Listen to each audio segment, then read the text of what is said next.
Մյուս բանը, որի վրա պետք է ուշադրություն դարձնել, դա այն է, որ առանց կրոնների միացման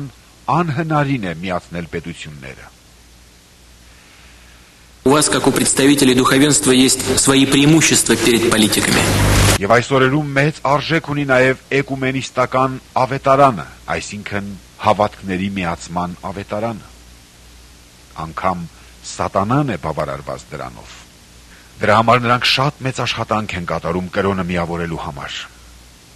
Այս օրերում աշխարհում հայտնի են 5 կրոնական խոշոր հոսանքներ։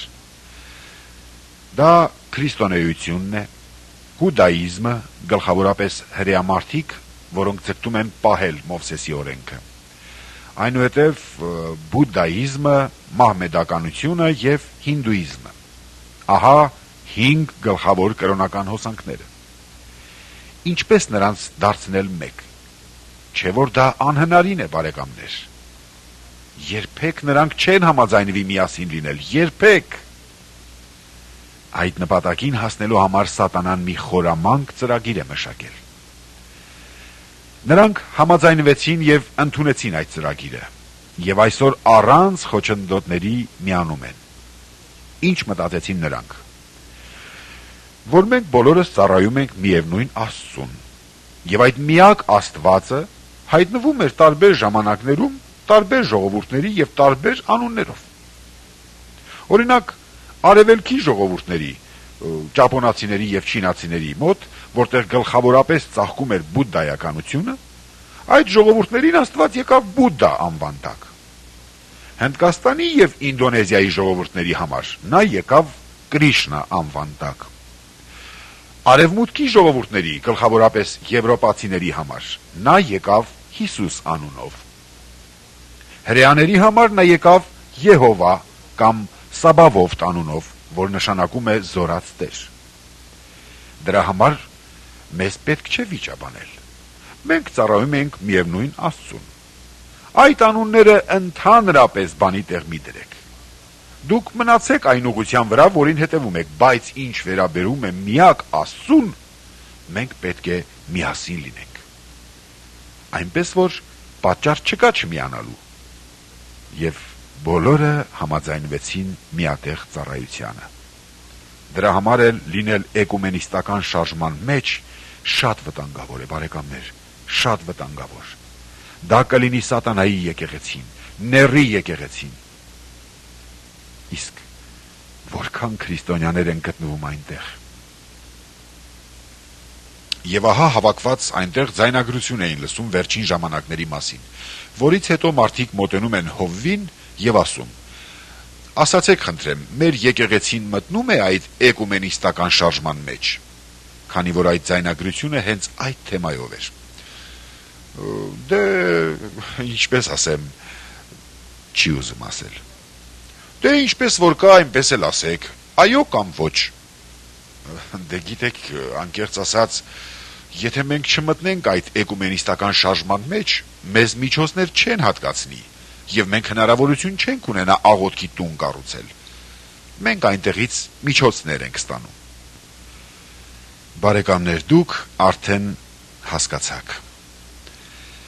Մարդիկ լիովին կախված են այդ սատանայական էկումենիստական եկեղեցուց։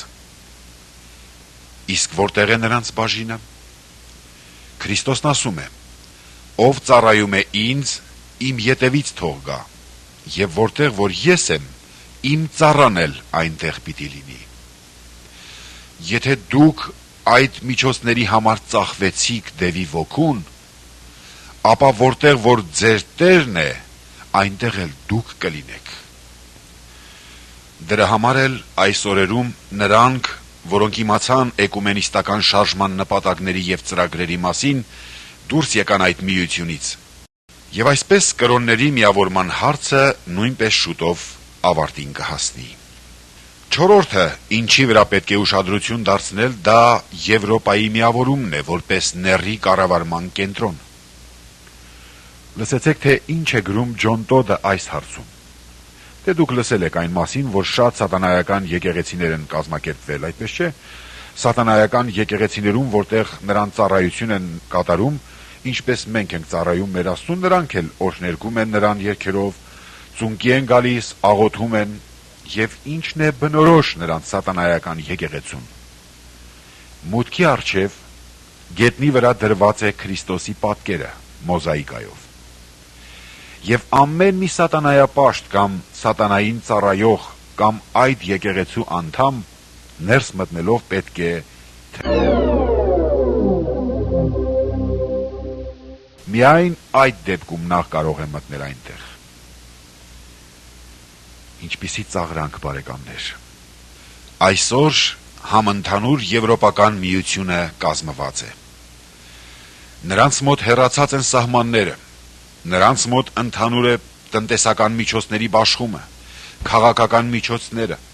նրանց մոտ ընդհանուր ուսուցում է, ուսանողները ստանում են նույն կրթաթոշակը, ստանում են նաև միանման ծերության թոշակներ, այդ երկրների բնակիչները որտեղ էլ որ ապրեն, ունեն միևնույն իրավունքները։ Այո, սա էլ է պատրաստ, բարեկամներ, այդ պետություններն էլ հենց կկազմեն նեռի կառավարման կորիզը։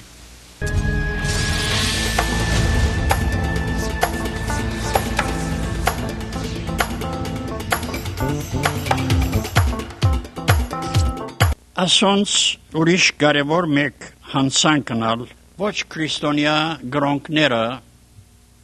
գհաստատեն, գկնահատեն,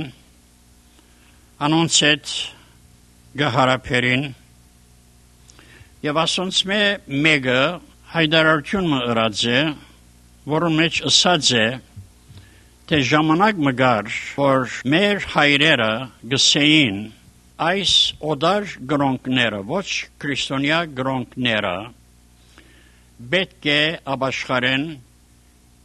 Դեր Հիսուսը ընդունին իբրև փրկիչ, քրիստոնյա դառնան եւ այն ադեն է, որ Աստծո ընդունելի բիդալան։ Բայց մենք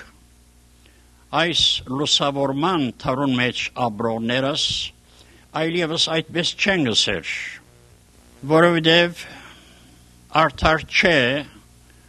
որ մենք հանդուրժողություն ցույց չտանք մեզի բես չխորողներուն։